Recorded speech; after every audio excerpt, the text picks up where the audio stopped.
Well, Recolte prides themselves on pure traditional Cajun music. I think that tradition is very special, especially in this area, with the culture that we have, the unique culture that we have.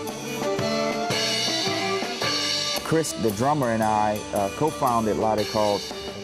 We knew each other, we were familiar, we were co-workers. He had just started with us at the time.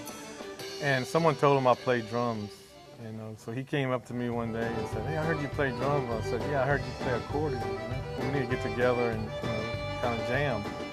Well, so that led to Shane getting his dad involved.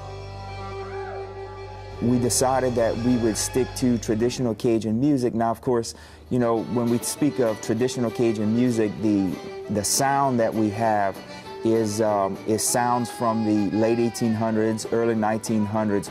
And we wanted to honor the forefathers of Cajun music, our ancestors who created this wonderful genre of music.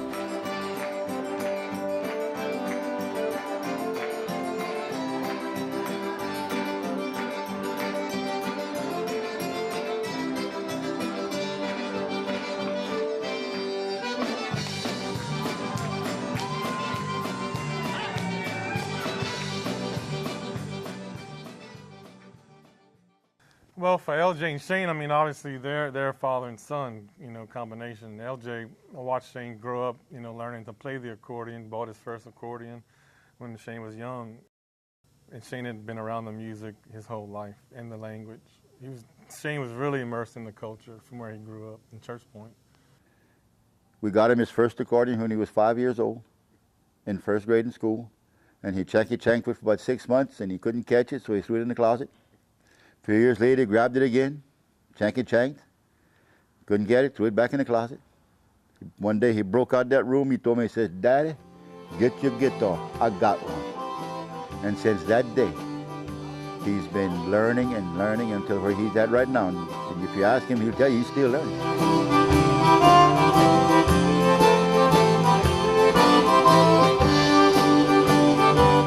The fiddle player is Joel Breaux.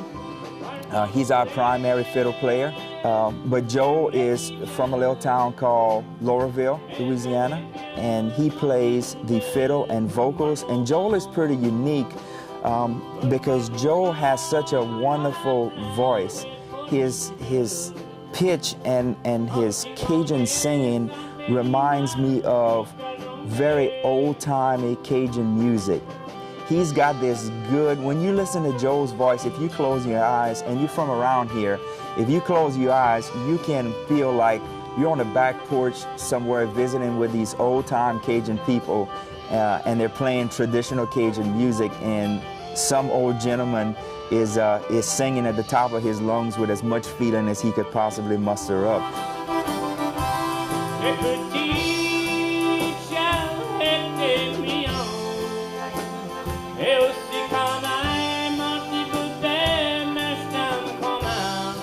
His voice is phenomenal. When he starts singing, people's the heads turn literally. When I'm playing drums, I don't have much to do except look at their backsides most of the time on stage. So I tend to look at something else. But so I'm always scanning the crowd to look at the reactions. And so when he starts to sing a verse, the heads turn. I watch it. It happens. It's kind of a magical thing.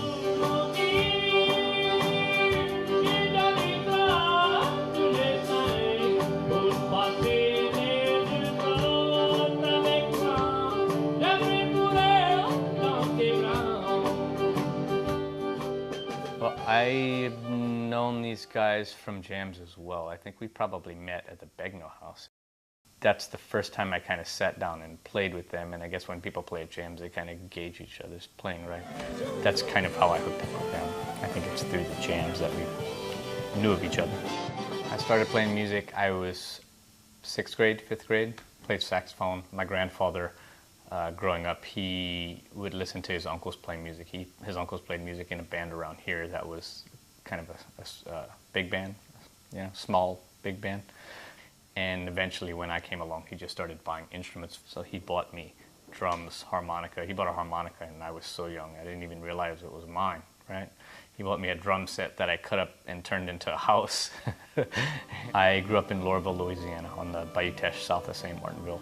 between St. Martinville and New Iberia. Lauraville is a town of about 1,000 people. It rests on the Bayou Teche, a town that's well known for boat building. We have 3 shipyards. There's also crawfish farmers. There's a lot of sugarcane farmers. It's not a very large place, but it's home, right? I had an uncle that played the accordion, and we played on the back porch of his house just about every Saturday afternoon. And we played that music, and that's where I learned all of what I know. He taught me. And then D.L. Menard taught me a lot. Were you in a band with him, or y'all just No. gig together? Or? No. I had never met the man before. Me and my wife used to go to dances in Lewisburg. And D.L. Menard was playing with the band. And I'd tell my wife, I'm going by the bandstand, I'm going to watch his fingers on his guitar. So if I couldn't see his fingers on the neck of the guitar the way he was doing, I'd tap him on the shoulder and I'd tell him to turn around. And he'd look at me and he'd smile. And he'd turn around and he'd show me them fingers. And I'd go back home at 1, 2 o'clock in the morning, and I'd grab my old guitar and let's go. He was giving me guitar lessons and he didn't even know about it. It was all right there at the dance hall. Growing up, my experience with Cajun music was with my grandfather down in St. Charles Parish, a little town called Boutique. Every Saturday and Sunday morning, he would listen to some local Cajun shows on the air. So when I'd get up in the morning, I'd come out listening to that music. And he'd typically be out on the back porch doing something, whether he was cooking or cleaning up something or whatever. I always loved music in general. Like I was just always wanting to listen to music. And even thinking back when I was younger, it was always the beats, the beats of the music. And I'll call myself the best air drummer in the world, my whole life. I never had it in school, just didn't have a formal band and didn't have it in high school. I didn't do anything like that in college, obviously. I didn't have a background in music. But I always knew I wanted to play drums. I love it, I love it, I love it. And so when I was 34 years old, I said, I want to do it. And bought my first kit and just started playing on my own first for probably 3 or 4 years. I was working offshore, so on my days off, I'd just practice with music, put the headphones on, go at it. Most of the music I listened to was Cajun music, primarily Steve Riley and a few others. And so a lot of the drummers, for Beau Soleil and Steve, those drummers I like a lot. Hi, I'm Paul Borrell, and I play the bass in the band. He played some before you. Poulos had played bass for Swamp Pop for many, many years. I was kind of out of it. I put my guitar underneath the bed, and I wasn't too much into playing music anymore. And now we was looking for a bass player. So I racked my brains out and everything else, and I contacted a friend of mine, and he said, what about Paul Borrell? I said, I never thought about Polo. So I called Polo. He told me, he says, I'm kind of retired right now. He says, the bass is under my bed. He says, I hardly don't play anymore.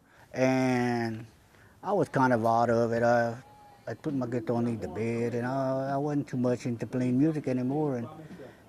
And they had started the band, and they were looking for a bass player, and Lerlin told him, he said, well, I know somebody that plays bass. He said, I'll give him a ring. So he called me and said, look, would you like to come play bass with us? I said, well, I don't know. And I said, well, Polo, we tried to put a band together, a French band, and I said, if you want to play, I said, come join us. I said, we'll try to make it work. Oh, I don't know, we'll see. Where y'all practicing at? So I told him we'd be at Shane's house. And the woman I was seeing at the time, she said, look, she said, you need to play music again. She said, you need to get back into it. So I said, well, let me go check it out. I grabbed the guitar and I went near them, and so they said, well, we got our bass player, And that's pretty much how you say that, got things rolling.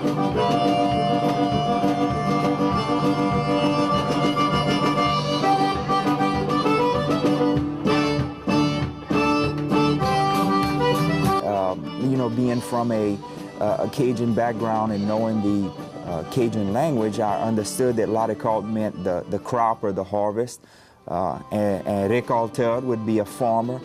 it kind of fits what we actually doing. And so we began to discuss what was the objective of the band and what we were trying to accomplish, you know, in modern times, and that was to bring together a harvest of traditional Cajun music. And that's what we all basically enjoy to play. That's all in our hearts. Wherever we play, you know, we people from all over the United States, different states that are interested in the music, that type of music that we're playing. They're interested in it, you know. It's just when you move to some other place, it really kind of dawns on you that people here are very different, you know. And I would describe it as it's very difficult to see the boundaries of something when you're on the inside of it, right? I mean, if you had a shape of some kind, you know, just some organic shape, and you're like in the center of this thing, you can't really perceive the shape of it, right? But when you're on the outside or something, or when you're at the border of something and you see it rubbing up against other things, you know, if you're Cajun and you go to New York, you're gonna figure out pretty damn soon how different people are. And if you have friends that are from Louisiana, that they're living there, when you get together, you will know the difference between all your other friends and these friends.